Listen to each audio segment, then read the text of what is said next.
Welcome to the very first chapter of this AAIA certification prep series. And honestly, this is where everything begins. Before you can audit an AI system, you need to understand how it actually thinks. Imagine trying to audit a bank's books without knowing what a ledger is. That's exactly what auditing AI without fundamentals feels like. So, what are we covering here? First, we'll cut through the hype and define what AI actually is, and just as importantly, what it isn't. Then, we'll explore how machines learn, whether through supervised, unsupervised, or reinforcement learning. Think of it like different ways a child picks up new skills, sometimes with a teacher, sometimes just by observing. From there, we'll walk through the major AI families you'll encounter in real audits, from predictive analytics and computer vision to generative AI that writes text and code. We'll also peek under the hood at decision trees, neural networks, and the transformer architecture powering tools like ChatGPT. And finally, we'll tackle two ideas that change the auditor's job completely: the black box versus glass box trade off, and why probabilistic outputs mean traditional pass or fail logic no longer works. If you're serious about the AAIA, hit that subscribe button and stay with me through this chapter, because every domain that follows builds on what we learn right here. Let's get started. Let's start with a question I ask in every workshop I run. If your spreadsheet calculates a total automatically, is that AI? Most people hesitate, and that hesitation tells you something. The line between automation and intelligence is blurrier than vendors want you to believe. Here's the working definition. AI is a system that performs tasks which normally require human intelligence. Things like recognizing patterns, making predictions, or understanding language. The key word is learning. A traditional program follows rules a human wrote. An AI system derives its own rules from data. That's the fundamental difference. Think of it this way. If I give you a recipe and you follow it step by step, that's traditional software. But if you taste 100 dishes and figure out on your own what makes food delicious, that's machine learning. Nobody handed you the recipe. You built it from experience. Now, why does this matter for you as an auditor? Because vendors love slapping the AI label on plain automation. I once reviewed a so-called AI fraud detection tool for a client, and when we dug in, it was just 40 if-then rules written by a developer. No learning, no model, no training data. The audit approach for that is completely different from auditing a genuine machine learning system. So here's your first habit as an AI auditor. When someone says AI, always ask, where does the learning happen? If there's no data-driven learning, you're auditing software, not intelligence. So we've established that AI learns from data. But how exactly? Let me give you a picture I use with every batch of students. Imagine a child in a library learning in three different ways.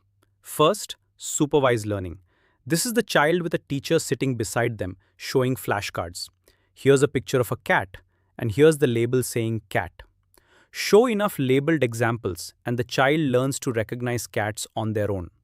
That's exactly how a loan approval model works. It studies thousands of past applications labeled as repaid or defaulted and learns the patterns that separate the two. Second, unsupervised learning. Now the teacher leaves the room. The child sorts books into piles just by noticing similarities. Thick books here, picture books there. Nobody told them the categories. That's what happens when a bank's system groups customers into segments nobody predefined, or flags a transaction as unusual because it doesn't fit any known pile. Third, reinforcement learning. This one's like learning to ride a bicycle. There's no textbook. You try, you fall, you adjust, and gradually the falls teach you balance. The system learns through trial, error, and rewards. This drives things like recommendation engines and game-playing AI. Why should you care about the distinction? Because each type carries different audit risks. Supervised learning inherits every flaw in its labels. Unsupervised learning can invent groupings that discriminate, and reinforcement learning can find shortcuts nobody intended. Ask which type you're auditing, and half your risk assessment writes itself. Now that we know how machines learn, let's look at what they actually do out in the real world. Think of these as the job roles of AI, and trust me, you'll meet all of them in your audit career. First up, predictive analytics. This is AI as a forecaster. It looks at historical data and estimates what happens next. Will this customer churn? Will this machine fail next month? When I worked with an insurance client, their entire claims triage ran on a predictive model deciding which claims looked suspicious. One skewed input and genuine customers got treated like fraudsters. Next, natural language processing or NLP. This is AI that reads and writes. Chatbots, email filters, sentiment analysis on customer complaints, contract review tools. If it handles words, it's NLP. Then there's computer vision. AI that sees. It reads X-rays, scans invoices, verifies faces at airport gates, and inspects products on assembly lines. Here's a question worth pondering. If a vision system rejects a loan applicant's ID document, who checks whether the camera works equally well for all skin tones? That's an audit question, not just a technical one. And finally, multimodal systems, the newest generation. These combine text, images, audio, and video in one model. You upload a photo of a contract and ask questions about it in plain English. Powerful, yes, but every added modality is an added attack surface and an added source of error. So as an auditor, always begin by asking, what does this AI actually do? Predict, read, see, or all of the above? The answer shapes your entire testing strategy. Let's talk about the AI everyone's talking about, generative AI. Everything we covered so far mostly analyzes or predicts. Generative AI creates text, images, music, computer code, even synthetic video. And that shift from analyzing to creating changes the risk landscape completely. Here's a simple way to see the difference. A predictive model is like a doctor reading your test results and estimating your health risk. A generative model is like an author writing a brand new story every time you ask. And just like any author, it can write fiction even when you asked for facts. That fiction problem has a name: hallucination. The model produces confident, fluent, completely wrong answers. Remember the widely reported case of lawyers who submitted a legal brief citing court cases that never existed? The AI invented them, complete with convincing case numbers. The lawyers faced sanctions. Now imagine that same behavior inside your company's customer service chatbot or financial reporting assistant. So why does this matter so much for the AAIA exam and your practice? Because generative AI breaks a core audit assumption that the same input gives the same output. Ask a generative model the same question twice and you may get two different answers. How do you test something that never repeats itself? We'll answer that in our testing chapters. For now, hold on to this thought. When you audit generative AI, you're not just checking accuracy. You're checking whether an endlessly creative system stays within boundaries. That's a fundamentally harder job, and it's exactly why your skills are in demand. Alright, time to peek under the hood. Don't worry, no math degree required. I'll keep this practical because in an audit meeting, you need to understand what the data scientists are describing, not build the models yourself. Let's start with the decision tree. Think of it as a flowchart of yes-no questions. Is the applicant's income above 5 lakhs? Yes, go left. Have they defaulted before? No, go right. Approve the loan. It's beautifully transparent. You can literally print the tree and trace exactly why any decision was made. Auditors love decision trees for that reason. But single trees make mistakes, so data scientists built the random forest. Instead of one flowchart, imagine asking 300 slightly different flowcharts and taking a vote. Like getting a second opinion from hundreds of doctors instead of one. Accuracy goes up. But here's the catch. Can you explain a vote of 300 trees to a regulator? It's harder. We've started trading transparency for performance. And then come neural networks. Loosely inspired by the human brain. Layers of tiny mathematical units, each passing signals to the next, gradually turning raw inputs into decisions. They power face recognition, speech systems, and large language models. Their performance is remarkable. Their explainability, often close to zero. Notice the pattern here. As we move from tree to forest to network, accuracy tends to rise, while our ability to explain decisions tends to fall. Keep that trade-off in mind because the next few lessons build directly on it. So how does a machine like ChatGPT actually write a paragraph that sounds human? The answer is an architecture called the transformer, introduced in 2017, and it quietly changed everything. Let me demystify it without a single equation. Start with this idea. A language model is a supremely powerful autocomplete. It predicts the next word, then the next, then the next. That's it. Ask it to finish the sentence. The auditor reviewed the, and it calculates that words like evidence or report are far more likely than banana. But here's the clever part, the attention mechanism. When predicting a word, the model doesn't just look at the last few words. It looks across the entire passage and decides which earlier words matter most right now. Think of a student in a lecture hall. A weak student hears every word equally and drowns. A sharp student knows which points to focus on. Attention gives the model that focus. Now scale it up. Train this architecture on a huge slice of the internet with billions of adjustable parameters, and you get a large language model. It hasn't memorized answers. It has absorbed statistical patterns of how humans write, reason, and argue. Why should an auditor care? Because this explains both the magic and the risk. The model has no concept of truth, only likelihood. When it tells you something false, it isn't lying, it's completing a pattern. So when a client says our chatbot understands policy, you can gently ask, does it understand or does it predict? That one question elevates the whole audit conversation. Let's now name the tension we've been circling for 2 lessons, the black box versus glass box problem. This single concept shapes more AI audit findings than almost anything else, and the AIA exam loves it.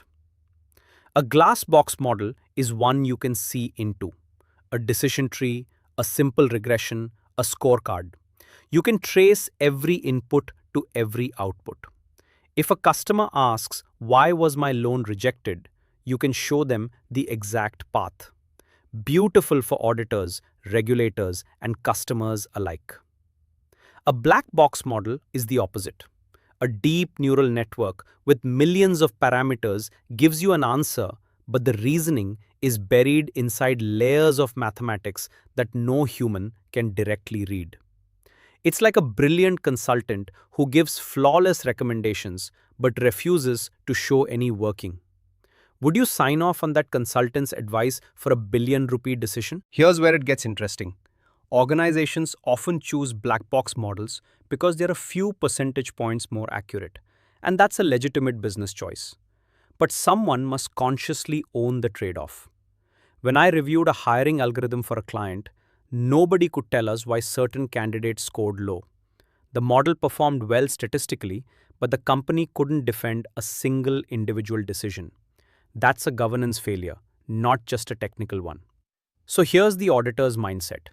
Never ask only how accurate is the model. Always pair it with, can anyone explain its decisions? And did leadership knowingly accept this level of opacity? Accuracy without accountability is a finding waiting to be written. Here's a moment that changes how most traditional auditors see their job. Ready? AI systems don't give answers.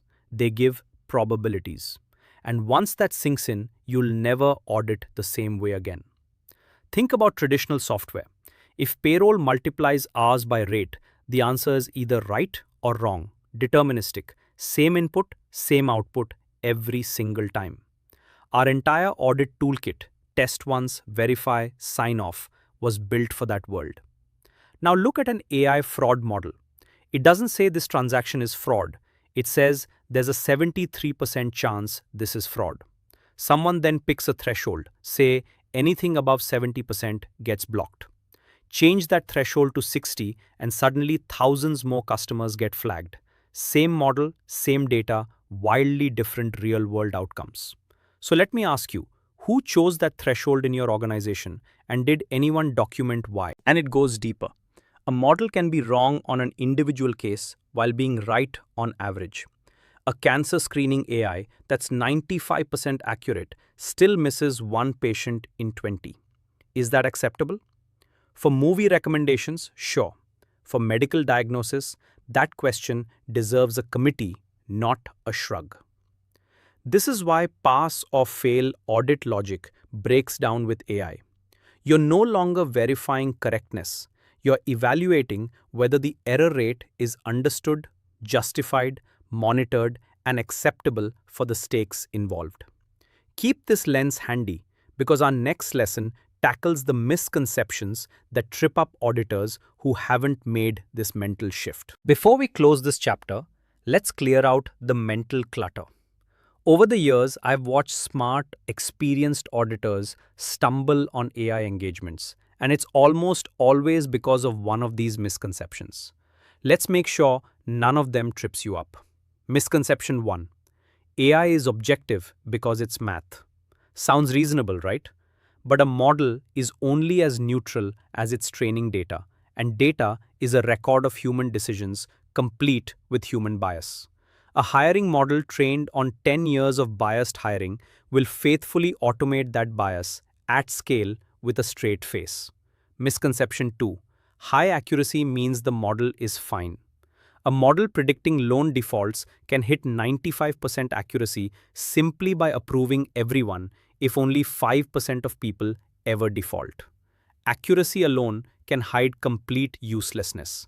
That's why we'll spend a full lesson later on precision, recall, and better metrics. Misconception 3.